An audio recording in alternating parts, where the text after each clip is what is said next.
Terima kasih kerana memilih yang sahih dan berimbang. Berita perdana edisi Rabu 19 Oktober 2022. Saya Fathil Hidayat Ghazali. Dan saya Margaret Gambang. Berikut paparan utama malam ini.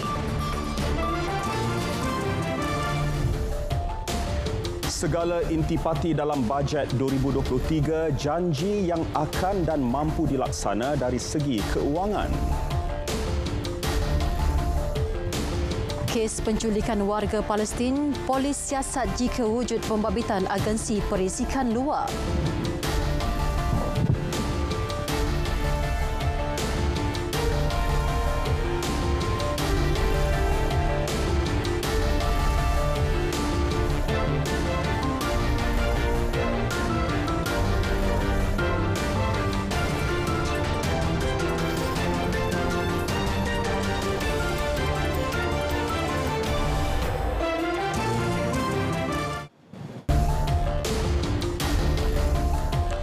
Assalamualaikum, salam keluarga Malaysia.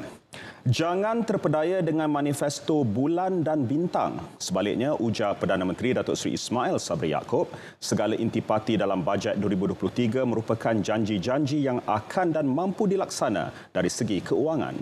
Ujar beliau, bajet tidak boleh ditipu dan semua yang dijanjikan telah dikaji secara teliti sebelum dibentang.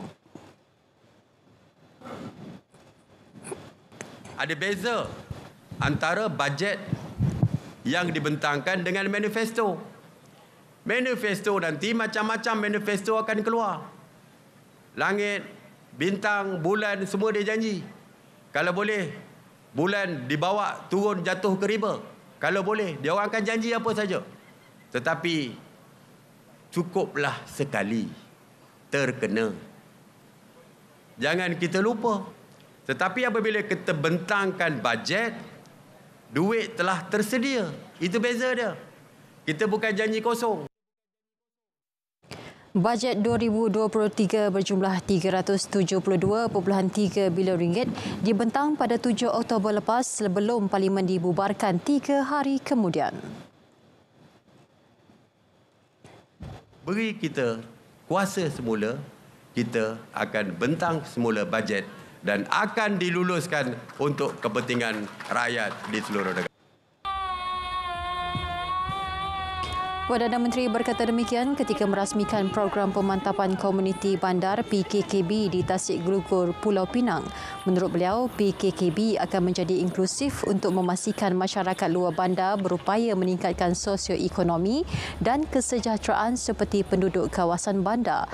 Kerajaan memperuntukkan 2.25 juta ringgit bagi pelaksanaan PKKB di Semenanjung Malaysia dan akan diperluas ke Sabah dan Sarawak.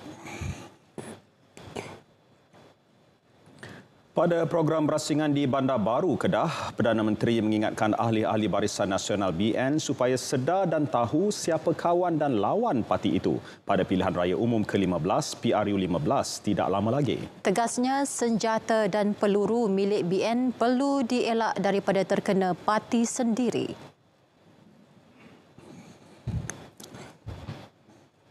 Banyak peluru-peluru. Saya dah sediakan peluru yang banyak.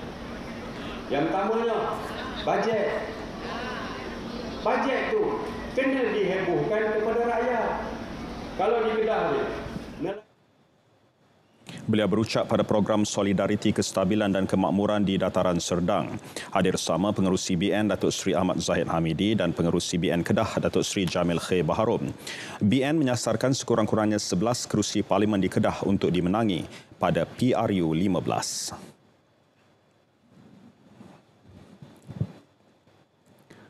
Lapor berita secara bertanggungjawab tanpa langgar etika dan undang-undang berkaitan. Itu peringatan Menteri Komunikasi dan Multimedia Tan Sri Anwar Musa kepada para petugas media sepanjang membuat liputan PRU 15. Tegas beliau, penyampaian maklumat yang cepat, tepat dan difahami rakyat sebahagian daripada pendekatan menjayakan proses demokrasi berparlimen di negara ini.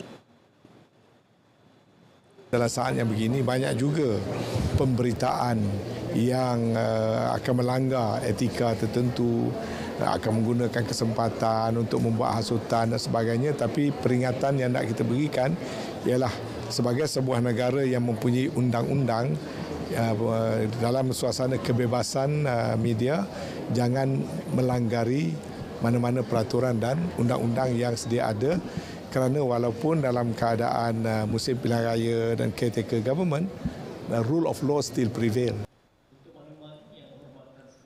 Beliau berkata demikian kepada pemberita selepas menyampaikan amanat kepada petugas media RTM yang akan bertugas pada PRU 15 di Angkasa Puri. 1.2 juta ringgit telah diperuntukkan bagi pelaksanaan program jualan murah keluarga Malaysia Siswa JMKM Siswa di 20 universiti awam. Menteri Pembangunan Usahawan dan Koperasi Tan Sri Noor Omar berkata, inisiatif melalui 13 koperasi dan 7 pusat keusahawanan universiti yang bermula hari ini akan membantu meringankan beban kos sara hidup kepada pelajar, terutamanya ketika permulaan semester baharu. Jualan murah keluarga Malaysia ni mendapat sambutan yang agak positif. Maka itulah dalam mesyuarat jawatankuasa khas memerangi inflasi yang dipengerusikan oleh Tan Sri Anwar Musa dan saya merupakan salah seorang ahli jawatankuasa tersebut. Kita telah pun berbincang bagaimana kita nak meluaskan program ini di kalangan siswa azhar. Lebih-lebih lagi sekarang ni dalam bulan 10 intake dia baru ramai yang baru intake. Jadi kerana itulah kita lancarkan program ini. 2, 1 dipersilakan. Tan Sri Noor berkata demikian selepas melancarkan program berkenaan di UKM Bangi. JMKM Siswa berlangsung sehingga 18 Disember. Kementerian Sains, Teknologi dan Inovasi mesti menyokong penuh program peranti siswa yang dapat memerkasa penggunaan teknologi dalam pembelajaran. Menterinya, Datuk Seri Dr. Adham Baba berkata, liputan internet 5G secara menyeluruh juga memastikan mahasiswa memanfaatkan penggunaan tablet secara optimum dalam pengajian. Justru, ujarnya, pihak universiti boleh mengemukakan permohonan kepada Kerajaan Persekutuan bagi mempercepatkan proses perluasan 5G di kampus. Kita memang ke arah 5G. Di masa ini, device yang kita ada ni patut di-upgrade lah. Dan kita tahu transisi antara 4G ke 5G ni, kita kena selesaikan transmisi 4G dulu. Dan saya minta tadilah supaya kepantasan maklumat dan juga rekod-rekod yang boleh dikesan ataupun ilmu-ilmu yang nak dibaca melalui e-book tu dapat dicapai dengan mudah dan segera tanpa ada disruption. Beliau berkata demikian selepas menyempurnakan Majlis Serahan Peranti Siswa di Universiti Teknologi Malaysia Johor Bahru. 48,183 daripada 84,050 permohonan peranti siswa di Zon Selatan telah diluluskan, manakala selebihnya sedang diproses. Daripada jumlah tersebut, seramai 3,608 mahasiswa UTM Johor Bahru layak menerima tablet tersebut. Sementara itu, lebih 2,000 pelajar Universiti Islam Antarabangsa Malaysia UIAM daripada keluarga B40 menzahirkan kesyukuran dan keterujaan selepas menerima peranti menerusi program peranti siswa keluarga Malaysia. Mereka mengakui set peranti berkenaan memberikan manfaat besar buat mereka dalam membantu pengajian. Wartawan Ravin Sanmugam yang mengikuti pengagihan peranti di UIAM punya laporannya.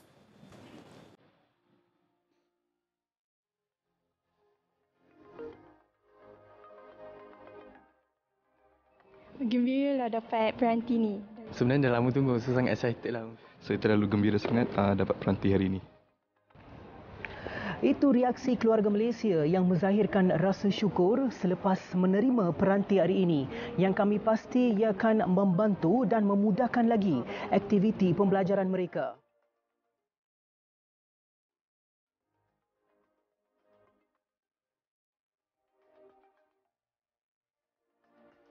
Senang nak buat latihan, kan boleh sekarang ni boleh buat nota. Semuanya guna tulis-tulis dekat atas tablet je. Senanglah boleh hantar terus, tak payah pakai kertas lagi. Kalau saya sebagai pelajar jurusan undang-undang, memang buku-buku kebanyakan tebal, dan dengan adanya peranti siswa ni secara tak langsung dia akan meringankanlah daripada saya perlu bawa buku-buku yang tebal ke kelas dan sebagainya. So bila nak buat online kelas tu, bila guna phone saja, susahlah dengan skrin tu terhad. So biasa lecturer akan bagi nota melalui Google PDF macam tu. Bila guna phone, dia punya paparan skrin tu lagi kecil. So guna tab ni insya-Allah akan lagi besar dia punya skrin tu. Adik, boleh tunjuk apa yang dapat hari ni? Boleh. Ini dapat pen, dapat tablet cover, dapat keypad. Yang utama dia ni lah, dapat tab lah. Terima kasih. Sementara itu, Timbalan Direktur Pembangunan Pelajar dan Libat Sama Komuniti UIAM Profesor Dr. Akmal Kuzairi Abdul Rahman optimis pelajar akan lebih bertanggungjawab menjaga peranti itu dengan baik dan tidak menyalahgunakannya. Setiap daripada mereka yang menerima ini direkodkan identiti mereka dan itu dipadankan pula dengan nombor siri peranti tersebut. Dan sememangnya kalau ada apa-apa percubaan untuk menjual dan sebagainya akan dapat dikesan. Jadi pihak kami pun telah dilantik untuk mengendalikan kalau sekiranya ada apa-apa masalah dan juga kalau sekiranya ada apa-apa keperluan daripada pelajar untuk berhubung dengan pihak penyumbang ataupun sekiranya ada masalah berkenaan dengan peranti.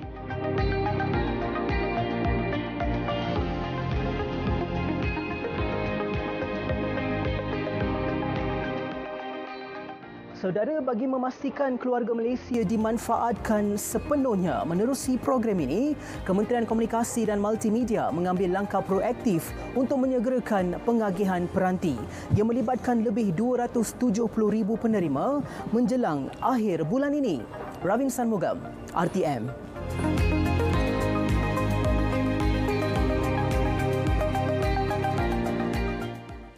Polis sedang menyiasat sekiranya wujud penglibatan agensi perisikan luar berhubung kes penculikan warga Palestin. Ketua Polis Kuala Lumpur, Datuk Azmi Abu Kasim menjelaskan pihaknya juga belum dapat mengesahkan penglibatan agensi luar dalam kes penculikan itu seperti yang didakwa sebuah akhbar tempatan semalam. Ayat korang ni kadang-kadang kita tak dapat lagi mengesahkan agensi-agensi luar yang terlibat ni. Jadi bila timbul spekulasi ini, dia mengganggu siasatan kami. Ini masalah dia. Kan saya pun tak tahu macam mana dia boleh timbul agensi Mossad ni. Saya pun tak tahu mana dia dapat. Orang ramai diingatkan agar tidak menimbulkan sebarang spekulasi yang boleh mengganggu siasatan dan mengelirukan masyarakat sehingga mengganggu gugat keselamatan dan ketenteraman awam. Semalam, sebuah akhbar tempatan mengeluarkan laporan yang mendakwa ejen Mossad memasuki negara ini dalam usaha mengesan dan menculik rakyat Palestin yang dipercayai sebagai aset Brigade Hamas Al-Qassam.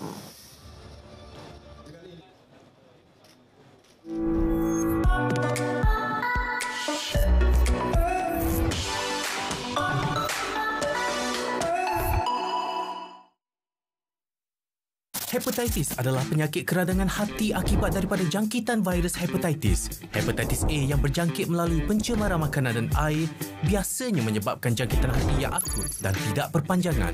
Hepatitis B dan C pula berjangkit melalui darah yang tercemar. Antaranya adalah melalui perkongsian jarum suntikan, transfusi darah, hubungan seksual dan jangkitan ibu kepada anak. Berlainan daripada hepatitis A, hepatitis B dan C boleh menyebabkan kerosakan hati yang kronik dan bara hati. Kebanyakan pesakit hepatitis B dan C tidak mengalami tanda dan gejala pada peringkat awal. Tanda atau gejala seperti muntah darah, jaundice dan busung hanya akan muncul setelah penyakit hepatitis menjadi semakin kronik. Oleh itu, lakukan ujian saringan hepatitis jika anda berisiko tinggi untuk mendapat jangkitan dan dapatkan rawatan dengan segera jika perlu di klinik kesihatan terdekat. Bersama kita cegah hepatitis. Agenda Nasional Malaysia Sihat ANMS kini menemui anda melalui siri jelajahnya. saringan kesihatan, pertandingan, aktiviti cabar diri, pencarian bakat, amalan penjagaan kebersihan persekitaran, aktiviti interaktif dan macam-macam lagi. Bersama meriahkan jelajah ANMS di lokasi berhampiran anda. Hepatitis adalah penyakit keradangan hati akibat daripada jangkitan virus hepatitis. Hepatitis A yang berjangkit melalui pencemaran makanan dan air biasanya menyebabkan jangkitan hati yang akut dan tidak berpanjangan. Hepatitis B dan C pula berjangkit melalui darah yang tercemar. Antaranya adalah melalui perkongsian jarum suntikan, transfusi darah, hubungan seksual dan jangkitan ibu kepada anak. Berlainan daripada hepatitis A, hepatitis B dan C boleh menyebabkan kerosakan hati yang kronik dan bara hati. Kebanyakan pesakit hepatitis B dan C tidak mengalami tanda dan gejala pada peringkat awal. Tanda atau gejala seperti muntah darah, jaundice dan busung hanya akan muncul setelah penyakit hepatitis menjadi semakin kronik. Oleh itu, lakukan ujian saringan hepatitis jika anda berisiko tinggi untuk mendapat jangkitan dan dapatkan rawatan dengan segera jika perlu di klinik kesihatan terdekat. Bersama kita cegah hepatitis. Kecemasan boleh saya bantu? Encik, ada motor aksiden lah dekat sini, Encik. Langgar gajah kot. Encik, ada kebakaran lah di alamat 5 Jalan Tembikai Shah Alam. PGO dari FRT Shah Alam didapati tiada kebakaran berlaku di sini. Over.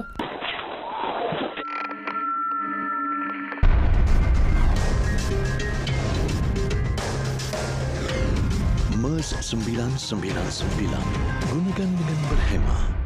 Hepatitis adalah penyakit keradangan hati akibat daripada jangkitan virus hepatitis. Hepatitis A yang berjangkit melalui pencemaran makanan dan air biasanya menyebabkan jangkitan hati yang akut dan tidak berpanjangan. Hepatitis B dan C pula berjangkit melalui darah yang tercemar.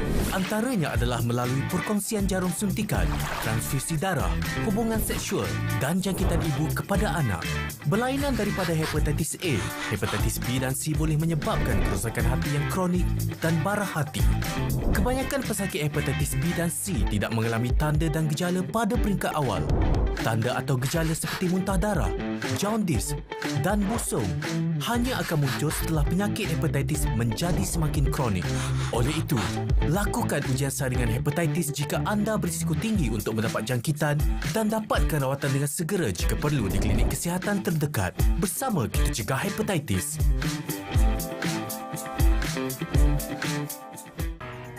Langkah elak penyakit berkaitan banjir. Elak dari bermain air banjir. Pakai pelindung diri. Segera bersih diri jika terkena air banjir. Cuci tangan dan sentiasa jaga kebersihan diri. Jangan guna air banjir untuk pembersihan. Makan dan minum dari sumber bersih. Sentiasa jaga kebersihan pusat pemindahan. Pakai pelindung diri semasa pembersihan selepas banjir. Dapatkan rawatan sekiranya demam dalam masa 30 hari selepas pembersihan banjir. Air banjir tercemar dengan limpahan najis dari tangki septik.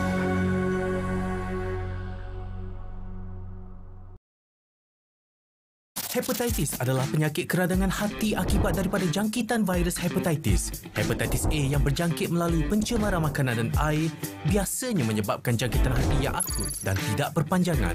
Hepatitis B dan C pula berjangkit melalui darah yang tercemar. Antaranya adalah melalui perkongsian jarum suntikan, transfusi darah, hubungan seksual dan jangkitan ibu kepada anak.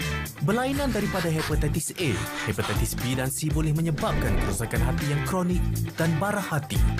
Kebanyakan pesakit hepatitis B dan C tidak mengalami tanda dan gejala pada peringkat awal. Tanda atau gejala seperti muntah darah, jaundice dan busung hanya akan muncul setelah penyakit hepatitis menjadi semakin kronik. Oleh itu, lakukan ujian saringan hepatitis jika anda berisiko tinggi untuk mendapat jangkitan dan dapatkan rawatan dengan segera jika perlu di klinik kesihatan terdekat. Bersama kita cegah hepatitis. Tip keselamatan banjir. Dengar maklumat terkini banjir dari media. Bersedia untuk pindah dengan beg keselamatan. Segera berpindah ke pusat pemindahan apabila diarahkan. Berpindah awal sebelum banjir lebih teruk. Ikut laluan ditentukan. Laluan singkat mungkin terhalang. Pergi ke tempat tinggi dan selamat. Jangan biarkan kanak-kanak bermain air banjir. Jangan berenang atau berjalan melalui air yang deras. Jalan dalam air menggunakan kayu untuk periksa kedalaman air. Jangan sentuh peralatan elektrik, kabel atau wayar.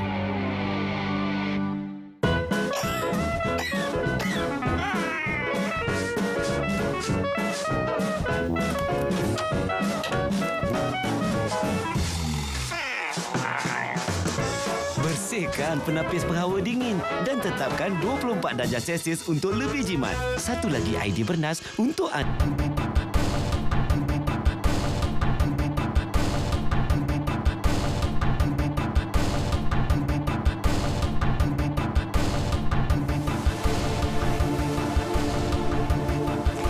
Bersua kembali. Aktiviti perdagangan dan pelaburan negara kekal berdaya saing di sebalik perkembangan politik semasa negara. Jelas timbalan Ketua Setiausaha Perbendaharaan Dasar Kementerian Kewangan, Datuk Johan Mahmud Merikan, usaha ini disokong dasar dan komitmen jelas termasuk kerjasama antara kerajaan persekutuan dan negeri. Jelasnya contoh terdekat boleh dilihat menerusi kemasukan pelaburan baharu berimpak tinggi ke Pulau Pinang. But one thing that I think works in Malaysia is that across the political spectrum, it's all pro-business.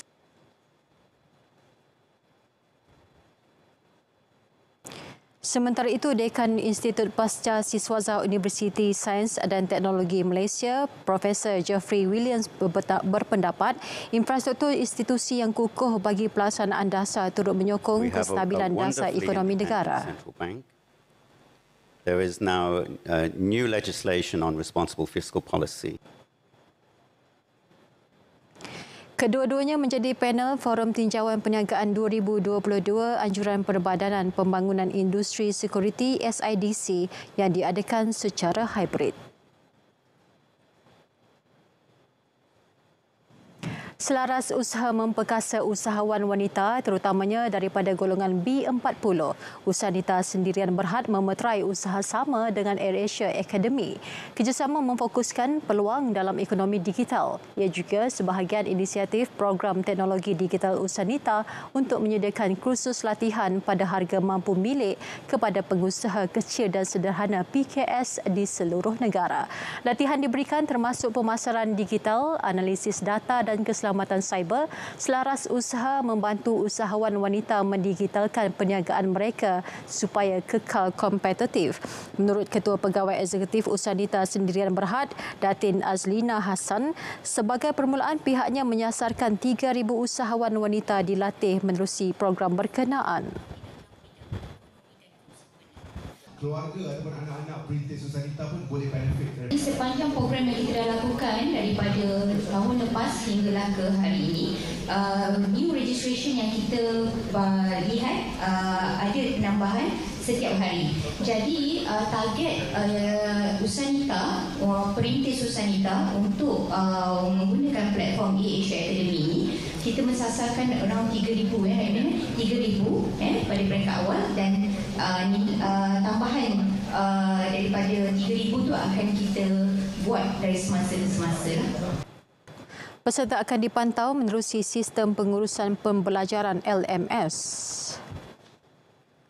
Sebenarnya akses kami ni tak memerlukan broadband yang tinggi lah. Dia boleh masuk ke dalam rural areas ke, broadband yang kurang pun boleh dapat akses dalam telefon mereka. Jadi dia boleh belajar.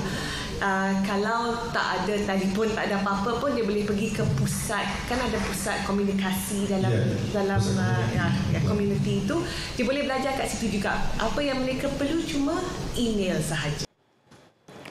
Usaha sama itu diharap menjadi pemangkin ruang bekerjasama dengan lebih banyak syarikat korporat selain agensi dalam usaha membantu usahawan wanita. Seperti biasa setiap Rabu, kita ikuti harga runcit petrol dan diesel mingguan berkuat kuasa tengah malam ini hingga 26 Oktober.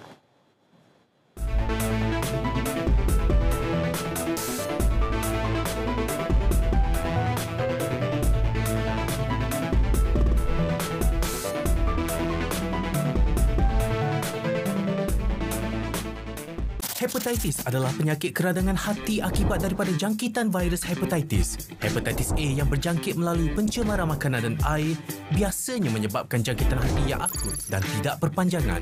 Hepatitis B dan C pula berjangkit melalui darah yang tercemar. Antaranya adalah melalui perkongsian jarum suntikan, transfusi darah, hubungan seksual dan jangkitan ibu kepada anak. Berlainan daripada hepatitis A, hepatitis B dan C boleh menyebabkan kerosakan hati yang kronik dan bara hati. Kebanyakan pesakit hepatitis B dan C tidak mengalami tanda dan gejala pada peringkat awal. Tanda atau gejala seperti muntah darah, jaundice dan busung hanya akan muncul setelah penyakit hepatitis menjadi semakin kronik.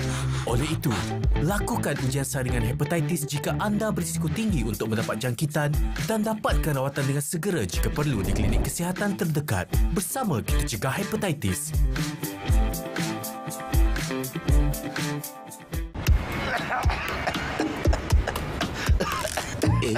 Bahaya ni. Dah lama ke batuk? Seminggu. 2 minggu lebih. Demam. Kurang selera makan. Berpeluh pada waktu malam. Susut berat badan. Batuk berdarah.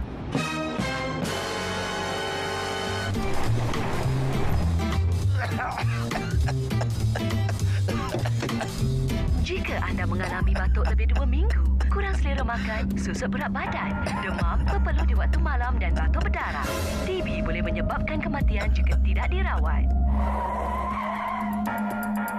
TB boleh menyebabkan kematian jika tidak dirawat.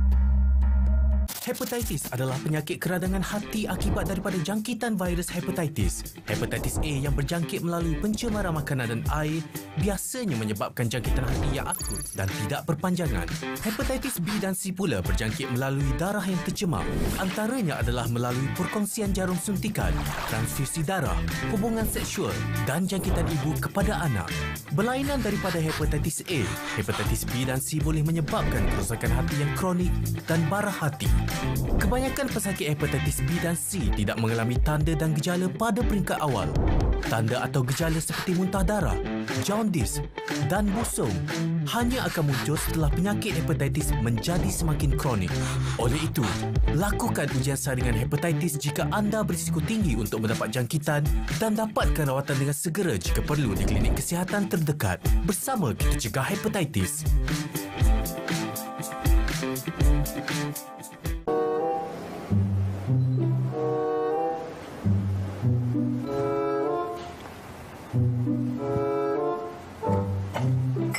Kenapa tu, Ayah?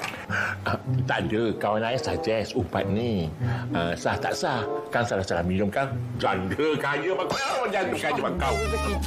Ni macam ni, kalau nak cek produk sah ke tak, guna telefon je sekarang. Okey. Ayah download aplikasi Pharma Checker ni. Okey. Saya tekan kan. Ayah pegang. Tekan scan. Okay, letak kat hologram produk tu. Lepas tu. Tu. Kenapa kamu ni tak keluar? Oh, maksudnya produk ni palsu lah. Tak sah. Oh, no! Pastikan ubat anda berdaftar. Scan dulu baru beli. Barulah selamat.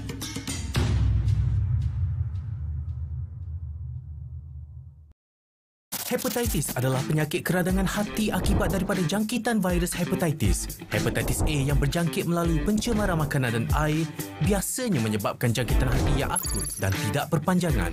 Hepatitis B dan C pula berjangkit melalui darah yang tercemar. Antaranya adalah melalui perkongsian jarum suntikan, transfusi darah, hubungan seksual dan jangkitan ibu kepada anak. Berlainan daripada hepatitis A, hepatitis B dan C boleh menyebabkan kerosakan hati yang kronik dan bara hati. Kebanyakan pesakit hepatitis B dan C tidak mengalami tanda dan gejala pada peringkat awal. Tanda atau gejala seperti muntah darah, jaundice dan busung hanya akan muncul setelah penyakit hepatitis menjadi semakin kronik. Oleh itu, lakukan ujian saringan hepatitis jika anda berisiko tinggi untuk mendapat jangkitan dan dapatkan rawatan dengan segera jika perlu di klinik kesihatan terdekat. Bersama kita cegah hepatitis. Adam, ada buat homework? Ada. Buat buku apa? Sains. Sains je? Kamu ni suka sangat belajar sains. Biasa bang. Ya Allah, tingginya Bil. Kenapa ni bang? Meter rosak kot. Tak apa, nanti kita pergi cek Ini mesti berpunca dari penapis air yang kita baru beli tu. Tahu tak? Perkakas elektrik yang ada pam atau pemanas akan guna lebih tenaga. Kalau kita nak jimatkan tenaga, kita kenalah matikan perkakas elektrik yang kita tidak gunakan.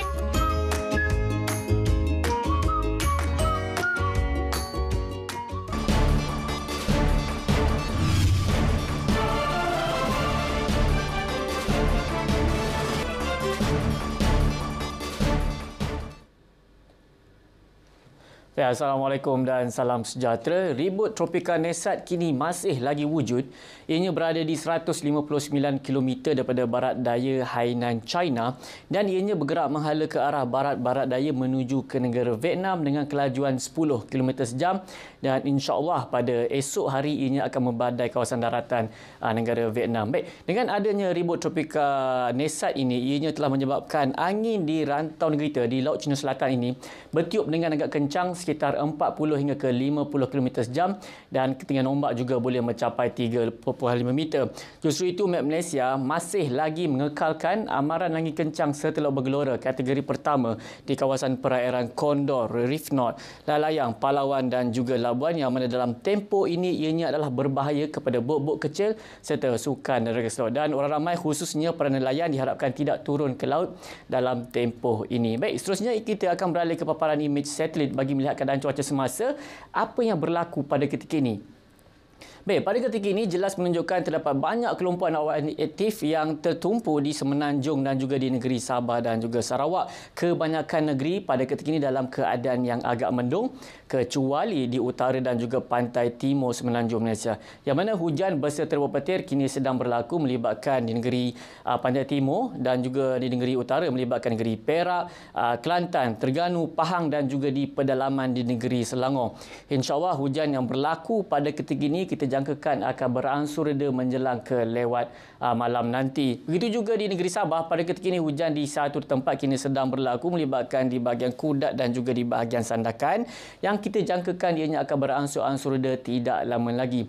Baik, pada esok pagi kita menjangkakan keadaan cuaca insya-Allah cuacanya baik kecuali di selatan Semenanjung Malaysia, yang kita jangkakan pada awal pagi dalam jangkaan 5 hingga ke 6 pagi hujan berserta petir akan berlaku di sekitar pesisir pantai melibatkan di bahagian barat di selatan Semenanjung Malaysia, yang melibatkan pesisir pantai di negeri Melaka dan juga di negeri Johor, yang kita jangkakan boleh bergerak memasuki ke kawasan pedalaman di negeri Terbabit. Jadi mereka yang hendak pergi bekerja esok, jadi rancanglah perjalanan anda dengan keluar lebih awal untuk mengelakkan waktu-waktu puncak, dengan tambahan pula bagi cuaca hujan yang boleh menyebabkan kesesakan jalan raya bagi negeri selatan. Baik, bagi mereka yang motosikal, bersiap sedia dengan baju hujan. Baiklah, bagi anda untuk mendapatkan informasi yang lebih terkini, anda boleh layari laman sesawang kami di www.met.gov.my ataupun boleh muat turun aplikasi My Cuaca ataupun My Gempa, serta anda boleh layari Facebook, Instagram, Twitter dan juga YouTube kami. Baiklah, seperti kita lihat amalan cuaca bagi bandar-bandar utama di seluruh Malaysia. Saya Wan Hafiz.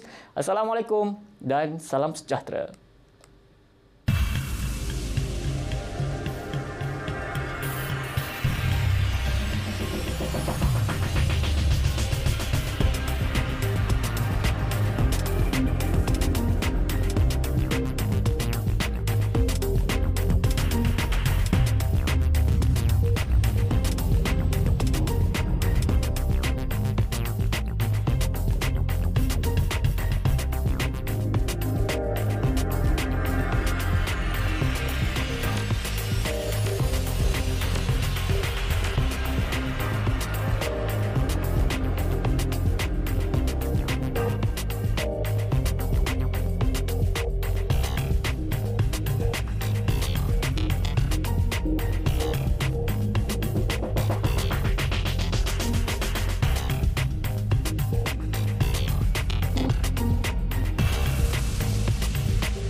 Ya, ada pemansuhan peraturan menanti khususnya kejohanan Piala Malaysia hujung bulan ini. Ya, kita ada perincian lanjut dalam edisi sukan bersama dengan Azamuddin Hussein. Silakan. Azam.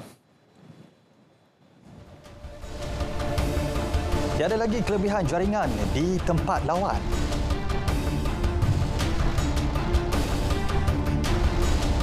MotoGP kembali ke Sepang selepas 2 tahun.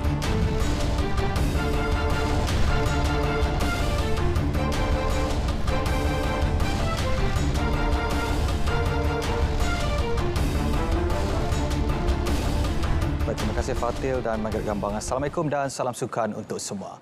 Liga Bola Sepak Malaysia MFL memansuhkan pelaksanaan peraturan jaringan tempat lawan atau away goal dalam kejohanan kalah mati. Mansuhannya berkuat kuasa hari ini selaras dengan perubahan masa kini. Badan Pentadbir Liga Malaysia itu dalam kenyataannya memaklumkan hingga melibatkan artikel 263-4 dan 6 Peraturan Pertandingan dalam Manual Liga Malaysia yang berkaitan peraturan semasa untuk menentukan kelak pemenang dalam pertandingan kalah mati yang turut merangkumi peraturan jaringan tempat lawan.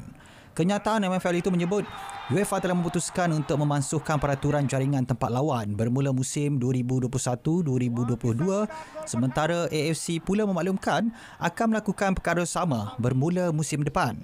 Perubahan peraturan ini bermakna perlawanan yang terikat secara agregat selepas 180 minit timbal balik akan dilanjutkan ke masa tambahan selama 30 minit. Jika kedua-dua pasukan masih terikat, maka pemenang perlawanan akan ditentukan menerusi sepakan penalti. Dalam pada itu, MFL mengesahkan pemansuhan tersebut akan berkuat kuasa dalam kejohanan Piala Malaysia yang dijadual membuka tirai pada 26 Oktober ini. Ini pula perkembangan persiapan skuad hoki bawah 20 tahun B20.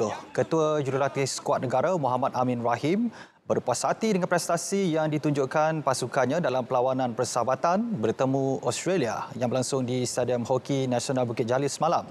Beliau menyafatkan ini merupakan perlawanan terbaik dipamerkan berikutan hanya 4 pemain yang berpengalaman beraksi di peringkat antarabangsa. Meskipun tewas 4-1 di tangan pasukan gergasi dunia itu, namun pemain B20 negara terus menunjukkan sikap tidak gentar meskipun berbeza dari segi saiz fizikal. Kita tengok 4 gol yang Australia skor tu melalui pukulan sudut penalti. And so saya akan kena tengok balik video macam mana Australia skor melalui pukulan sudut penalti. Of course kita kena tengok apa yang berlaku sebelum penalti tu diberi kepada pasukan Australia. So of course dari segi defensif kita ada banyak benda yang kita perlu buat. So kita kena tahu defensif bukan hanya defender yang defense, maknanya first line kita adalah striker and midfield. Mereka pun terlibat dalam posisi bertahan tu. So kita akan tengok balik dari segi video. Perlawanan ini juga sebagai langkah persiapan menghadapi kejohanan Piala Sultan Johor SOJC 2022 yang akan membuka tirai Sabtu ini. Pada aksi semalam, Campbell Geddes meletakkan Australia di hadapan seawal minit ke-8 sebelum David Hobart menggandakan jaringan 4 minit kemudian diikuti Cooper Burns yang meledak jaringan pada minit ke-18. Australia terus garang melakukan serangan bertali arus dan berjaya menyumbang gol keempat menerusi Geddes sebelum Malaysia menjadikan gol seguar hati melalui jaringan padang Muhammad Hazriq Alif Rosli pada minit ke-55. Skuad muda negara bakal berdepan satu lagi aksi pemanas badan menentang Great Britain di Stadium Hoki Taman Daya Johor Bahru hari ini. Baik, pencapaian pasukan tempatan pada perlumbaan Letu Delangkawi LTDL 2022 yang berakhir semalam wajar dibanggakan. Bukan hanya berstatus tuan rumah bagi mencukupkan penyertaan, skuad yang menyertai edisi kali ini gah memberi saingan kepada kebanyakan pasukan jelajah dunia dan profesional benua. Terengganu Polygon Cycling Team TSG yang paling mencuri tumpuan apabila Muhammad Nur Aiman Muhammad Zarif meraih jersey Raja Bukit dan Jabal Jam Sanbaya mengungguli jersey pelumba terbaik Asia. Menteri Belia dan Sukan Datuk Seri Ahmad Faizal Azumu menyifatkan kejayaan tersebut bukti Malaysia berada di landasan tepat bagi memartabatkan lagi sukan berbasikal di persada dunia. Sementara itu, pengurus pasukan TSG Muhammad Saiful Anwar Aziz berkata, kejayaan TSG adalah melalui persiapan awal dengan program intensif termasuk perlumbaan di Turki, Tour of Taiwan dan Litu Iran sebelum menyertai LTDL 2022. TSG berada di kedudukan ke-6 terbaik daripada 20 pasukan serta dinobat pasukan Asia terbaik pada perlumbaan sejauh 1,105.1 km itu. Luar daripada kebiasaan, barisan pelumba MotoGP tampil menyertai aktiviti menanam pokok di Taman Tugu di Ibu Negara. Program diancur sempena saingan MotoGP 2022 yang akan kembali ke Lita Sepang selepas 2 tahun dibatalkan berikutan pandemik. Aktiviti berkenaan mendapat sokongan Tourism Malaysia yang giat mempromosi tarikan pelancongan ke Malaysia sempena penganjuran perlumbaan antarabangsa berkenaan. Selain itu, pelumba tempatan dan antarabangsa turut diberi cabaran aktiviti teba dan tarik di pusat beli belah Lot 10. Antara yang memeriahkan majlis berkenaan, pelumba pasukan MotoGP With You Yamaha RNF, Carl Crutchlow dan Darren Binder, Manuel Gonzalez dari pasukan Moto2 Yamaha VR46 Mastercam, Diogo Moreira dari pasukan Moto3 MT Helmets MSI serta Ketua Pegawai Eksekutif SIC Azhan Syafriman Hanif. Baik, sementara itu, pelumba negara Sharifuddin Azman atau lebih dikenali sebagai Damok mengharapkan keadaan cuaca memihak kepadanya ketika saingan kejuaraan dunia MotoGP Malaysia di Lita Antarabangsa Sepang hujung minggu ini. Meskipun cuaca diramalkan hujan sepanjang 3 hari saingan, pelumba berusia 21 tahun itu mengharapkan keadaan sebaliknya supaya dapat merealisasikan impian menaiki podium Moto3 buat kali pertama di hadapan penyokong tanah air sendiri. Jelas anak jati Selangor itu, beliau dan pasukannya kini sudah bersedia sepenuhnya dari segi mental dan fizikal. Yes, mampu capai target sebab track ni adalah track saya sendiri. So memang makanan saya. So saya tahu kat mana boleh memintas pelumba lain. Tapi dalam pada masa yang sama juga saya perlu melihat cuaca juga sebab sekarang pun hujan. So dekat Sepang ni kalau hujan litanya agak licin. So kat situ perlu berhati-hati dan saya perlu mencari setup bike yang terbaik untuk hujan. Damo yang beraksi bersama pasukan Vision Track Racing Team atas tiket wildcard sudah pastinya mengetahui selok-belok Lita Sepang, namun cuaca memainkan peranan penting dalam menentukan keputusan pada Ahad ini. Damo berazam mahu sekurang-kurangnya menamatkan saingan di pentas podium. Beliau menyampaikan ia sebagai hadiah istimewa kepada peminat sukan pemotoran negara yang menyokong beliau selama ini.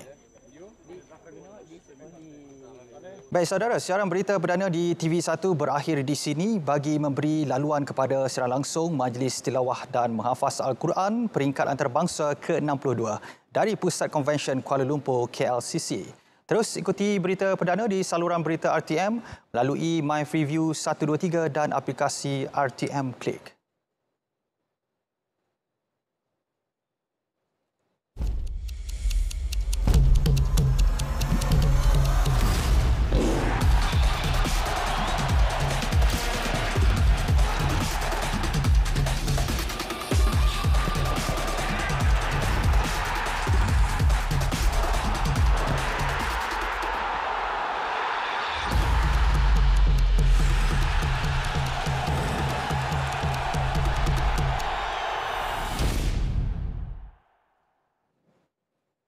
Bertemu kembali. Konfederasi Bola Sepak Asia AFC akan membina sebuah stadium bola sepak di Putrajaya. Stadium serba lengkap dengan kerjasama FIFA tersebut mampu memuatkan sehingga 10,000 penonton. AFC menerusi kenyataan di laman rasmi menyebut stadium berkenaan bakal dibangunkan di tapak seluas 6.172 hektar pada tempat kira-kira 30 km dari ibu pejabat AFC di Bukit Jalil. Ia dilengkapi dengan grandstand, kawasan boulevard dan atrium untuk penonton, pejabat pentadbiran dan tempat letak kereta bawah tanah. Pembinaannya akan mengikuti piawaian ditetapkan FIFA. AFC berkata dana untuk membangunkan stadium itu akan dijana daripada peruntukan FIFA di bawah program FIFA Forward untuk meneruskan misi AFC memperkasakan bola sepak negara ahli persatuan dan persatuan serantau. FAM dan Kerajaan Malaysia pula bertanggungjawab menyediakan tapak stadium dan sokongan logistik kepada projek tersebut. 5 pemain golf kebangsaan antara 500 pencabar yang mengesahkan penyertaan kejohanan World Amateur Golfers Championship WAGC. Kejohanan berkenaan dijadual berlangsung di 4 lapangan golf sekitar ibu negara pada 12 hingga 19 November ini. Jelas Presiden Persatuan Golf Malaysia MGA, Tan Sri Muhammad Anwar Muhammad Noor, sebanyak 5 kategori akan dipertandingkan tahun ini. Kejohanan yang mendapat tajaan bersama daripada Kementerian Pelancongan, Seni dan Budaya itu bertujuan menarik kedatangan pelancong luar untuk ke Malaysia menerusi sektor sukan. This is a very encouraging events that the foreign golf association are coming to Malaysia as a venue, so that will encourage, as Mano was alluding towards, bringing in the golf tourism. Tambah beliau, kejuaraan ini bukan sahaja memberi impak kepada prestasi pemain golf amatur tempatan, malah meningkatkan ekonomi negara. Antara yang turut hadir nanti Puteri Birgitta dari Sweden dan bekas penjaga gol Liverpool, Jerzy Dudek. Enggan Sukan Bina Badan terkubur. Legenda Bina Badan Negara Sazali Samad menggesa Persatuan Bina Badan NABA Malaysia mengambil berat kebajikan atlet bertanding agar mereka dan persatuan dapat terus maju ke hadapan. Beliau berkata harapan untuk melihat lebih ramai jaguh di peringkat Asia dan dunia dapat direalisasikan. Jago tu dah ada, tapi apa saja perancangan untuk persatuan dia kena ambil tahu hal-hal atlet, macam mana nak mendidik atlet ni lagi bagus untuk memajukan dalam sukan apa saja agensi sebuah pasukan lebih mantap lagi, kan. Jadi daripada situ pokoknya apa pun dia punya persatuan, daripada pihak persatuan kena ambil tahu atlet. NABA yang baru ditubuhkan Februari lalu akan menganjurkan kejohanan Bina Badan NABA Malaysia buat julung kalinya pada 17 dan 18 Disember nanti di Hotel Unicorn, Seri Kembangan. FIFA dan Kerajaan Indonesia berikrar untuk menilai semula dan meningkatkan tahap keselamatan sukan bola sepak di Indonesia susulan tragedi berdarah awal bulan ini. Menurut Presiden FIFA, Gianni Infantino, keutamaan ketika ini adalah untuk melakukan pembaharuan dan transformasi bola sepak di seluruh republik berkenaan. Penubuhan pasukan petugas khas yang dipersetujui sebelum ini juga penting berikutan Indonesia akan menjadi tuan rumah bagi penganjuran Piala Dunia bawah 20 tahun B20 tahun depan. We are going to put in place together with the government on the infrastructure that needs as well to be looked into, because part of incidents that can happen is linked, of course, with the state of the infrastructure. So we will bring our experts, we will help and invest, and we will make sure that Indonesia shines in the global football stage. FIFA akan berkantor di Indonesia sampai semuanya berjalan dengan baik.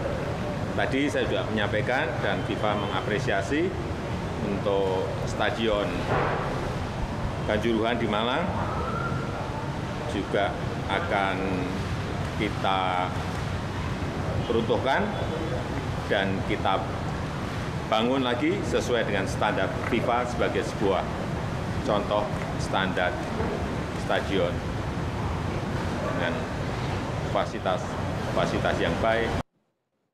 Insiden rusuhan pada 1 Oktober lalu meranggut lebih 130 nyawa di Stadium Kanjuruhan, Malang, Jawa Timur. Baik saudara, edisi Sukan 19 Oktober berakhir di sini. Saya Zabri Hussein. Untuk segmen seterusnya kita kembali bersama Fatil dan juga Margaret. Silakan.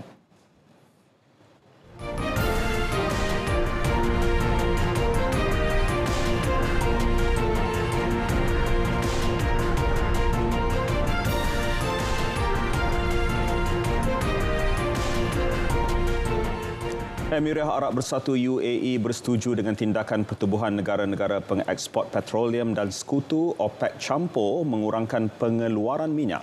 Juga Qatar lancar ladang solar pertamanya. Saksikan rangkuman berita luar negara. Menteri Tenaga UAE Suhail Al-Mazrui berkata, tindakan OPEC campur ialah betul dan tiada kena-mengena dengan politik. Beliau memberi respons itu selepas beberapa negara OPEC bersetuju untuk mengurangkan pengeluaran minyak.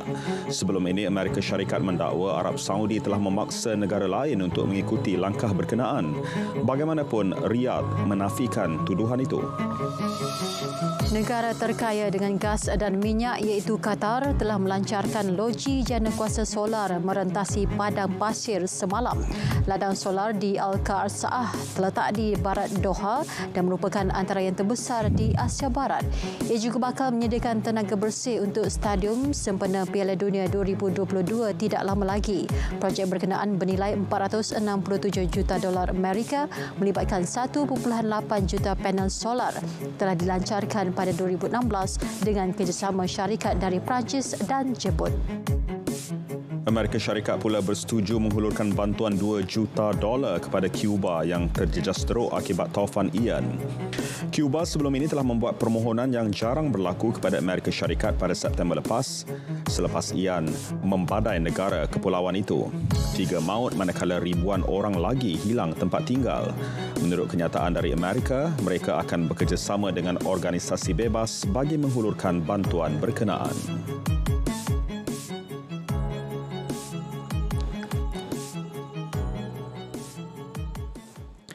Yang di-Pertuan Agong Al-Sultan Abdullah Riayatuddin Al-Mustafa Billah Shah berangkat ke majlis menghadap perpisahan 2 duta besar asing ke Malaysia di Istana Negara. Baginda berkenan menerima kunjungan hormat Duta Besar Arab Saudi ke Malaysia, Datuk Dr. Mahmud Hussein Said Khatan dan Duta Besar Qatar ke Malaysia, Fahad Muhammad Kafaud dalam 2 sesi menghadap yang berlangsung secara berasingan. Majlis menghadap perpisahan itu diadakan susulan kedua-dua duta besar tersebut bakal menamatkan penempatan di Malaysia tahun ini.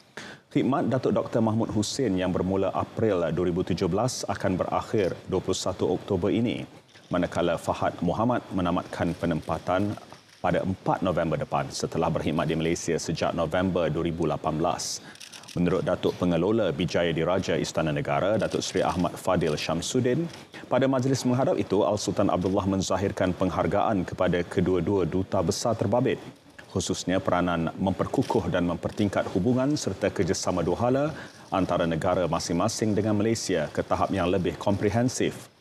Baginda turut berpuas hati dengan hubungan diplomatik yang kukuh di pelbagai peringkat, terutamanya ekonomi.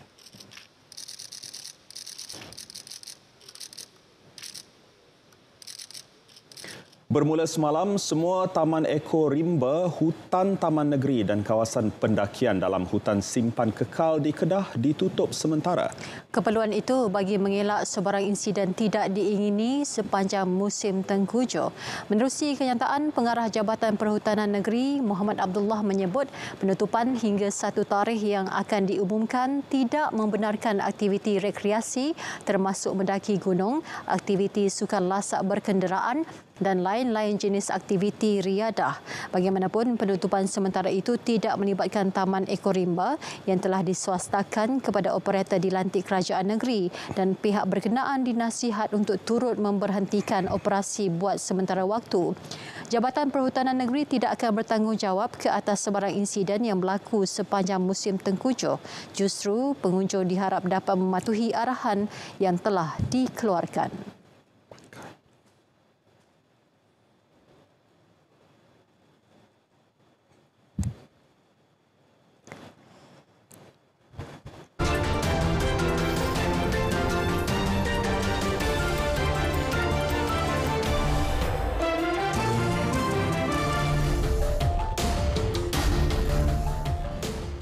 Mac tahu tentang ikan sunfish? Kurang tahu. Kurang tahu. Hari ini kita nak dengarkan cerita tentang bangkai ikan ini yang disahkan sebagai ikan bertulang paling berat pernah ditemukan.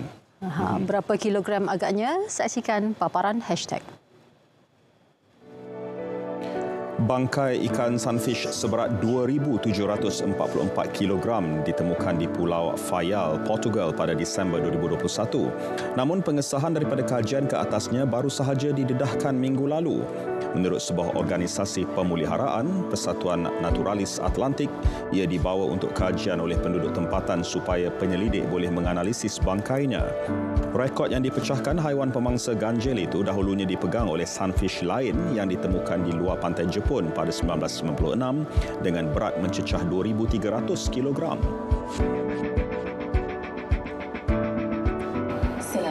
Orang ramai yang mengunjungi Museum Masa Depan di Dubai kini berpeluang melihat dan disambut sebuah robot humanoid yang paling canggih di dunia. Amika dilengkapi dengan teknologi kepintaran buatan AI dan dibangunkan oleh syarikat Engineered Arts yang berpangkalan di England. Pergerakan seperti manusia dan ekspresi muka yang canggih membolehkan Amika berinteraksi dengan sesiapa sahaja.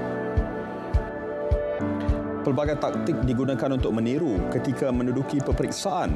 Namun seorang penuntut sebuah universiti di Sepanyol ini dianggap terlebih kreatif apabila mengukir nota pada pad.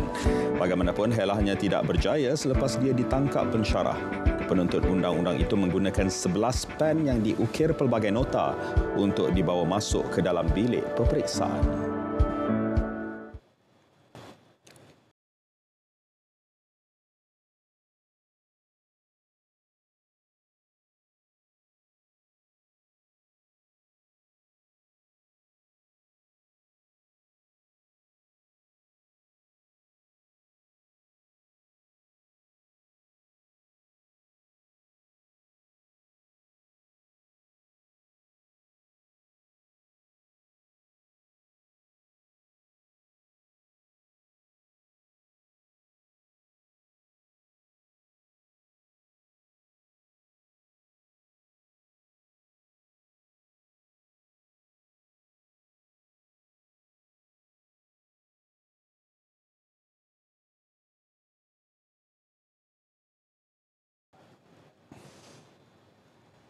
Fakta tentang permohonan undi pos dalam dan luar negara itu menutup berita perdana edisi Rabu 19 Oktober 2022. Dapatkan perkembangan sahih sepanjang masa melalui portal berita.rtm.gov.my. Assalamualaikum. Salam keluarga Malaysia.